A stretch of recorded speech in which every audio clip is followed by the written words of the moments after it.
Hello everybody, it's awriterish here and welcome to today's Redstone tutorial. Today I will be teaching you how to make a zero-tick kelp farm for the Bedrock edition of Minecraft. You can see the entirety of this farm behind me. This farm is capable of producing about 72 stacks per hour of kelp, and it's a pretty dang efficient farm, so I'll go ahead real quick, just show you how it works. If we go ahead and flick this lever on, you can see that immediately we get kelp production. And how this works is we're placing water in a block with one dispenser at the same time as we're removing it, and that essentially forces the kelp to grow state. Then we're just breaking it and making an item elevator with this little glass here. I'm gonna go ahead and turn that off. And in that few couple of seconds there, you could see we already have just over half a stack of kelp. This is a pretty dang cool farm.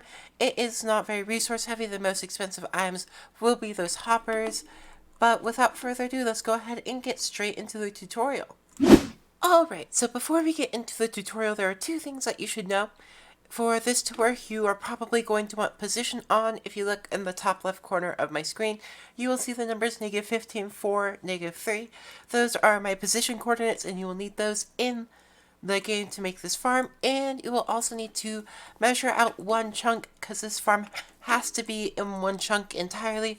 Otherwise, it has a higher possibility of breaking. So let's go ahead and start this tutorial. And what I am going to do is I'm going to go ahead, grab my droppers, my dispensers, I got this backwards, hoppers, redstone torch, and some wiring. So let's go ahead. I'm going to build up by a couple blocks. You're probably also going to want to grab your dirt block and some glass right now. So go ahead, come in here. I would recommend starting kind of near the middle of the chunk, because this is the part that actually has to be consigned to one chunk. And let's go ahead and build up a little bit, just like so. And this is where your kelp is going to be growing. So here is where your coordinates come in very handy. So if you look at the farthest coordinate, the one that's fluctuating between -11 and -13, that is your Z coordinate. And you're going to need to first go off and find which direction that is. Go ahead and go to the smallest one. For me, that is -13. Go ahead, place a block there and place a dispenser there.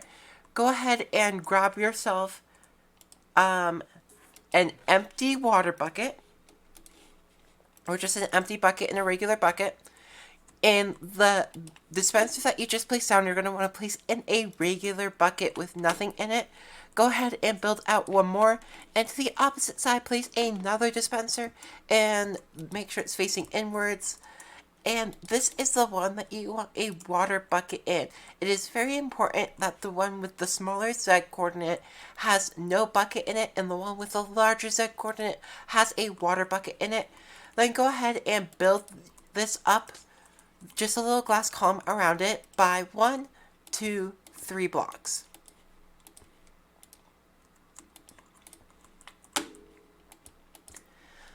Alright, so go ahead and destroy one of those blocks. It really does not matter which one it is. I'm going to destroy this one so we could go ahead and take our output that way.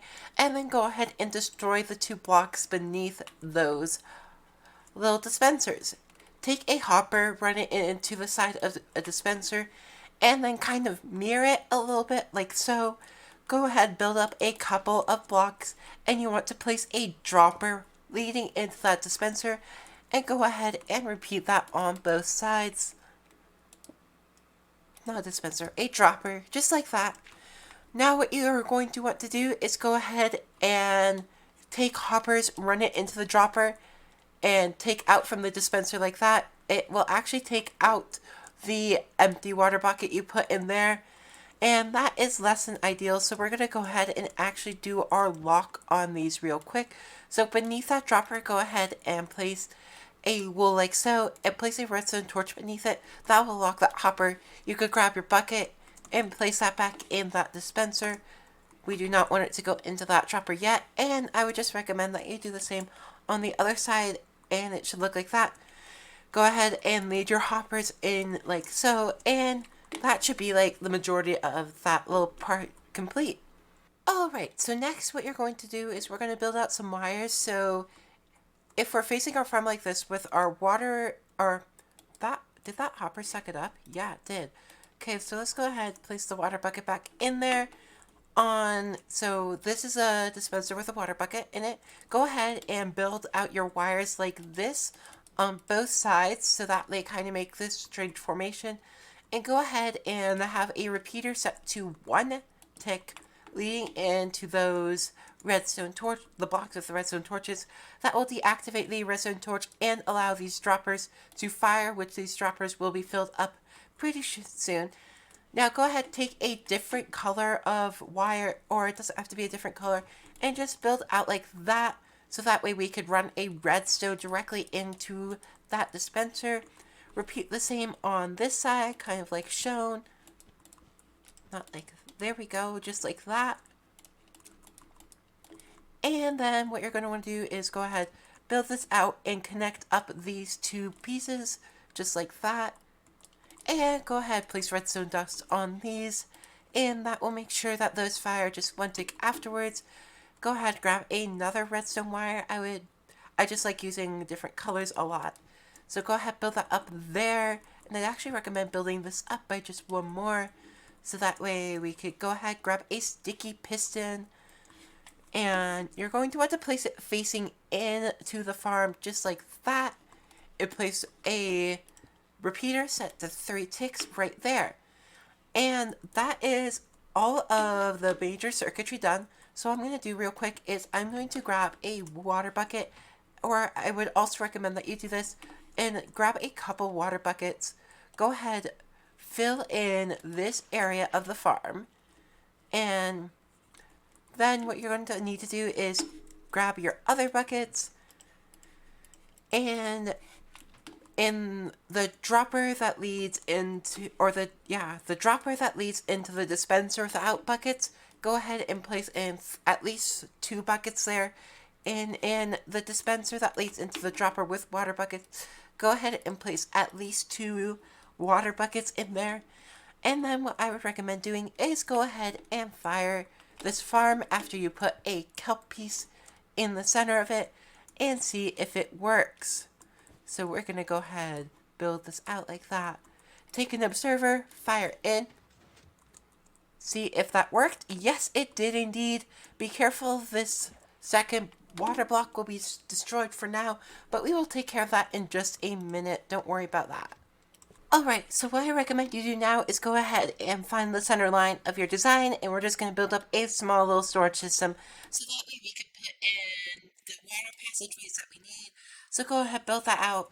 Build out your little passageway up here by a couple blocks. Make sure to encase that so no water escapes. And then go ahead, place a water bucket there and a water bucket there.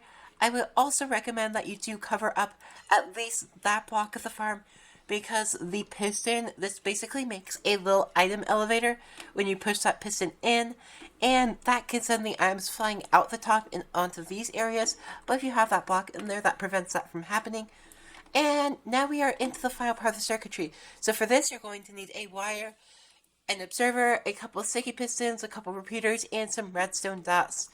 Now there's a couple options for this, but I'm going to go ahead and just build out a little platform first, just a tiny one. So the first thing that you're going to want to do is just go ahead and take a repeater, run it into there, and put some redstone dust on the end of that repeater. And then this is actually where some of the options come in. So if you want to get the full 72 stacks an hour, you will have to use 7 repeaters for this, but your farm can be unstable. You have a high likelihood that the farm will break, one of these will fire before it's supposed to, and the farm will essentially break from there. But if you have 8 repeaters in this sequence, it is far less likely to do that. So if you want to do 7, just go ahead and do 1, 2, dust, 3, 4, 5, 6, 7. And if you want to do 8, what I would just recommend you do is go ahead and extend this out by 1 block like that. And that should be 8 repeaters. And then I'm actually going to move this one back here because that makes life simpler. Then go ahead and place a piece of redstone dust here and here.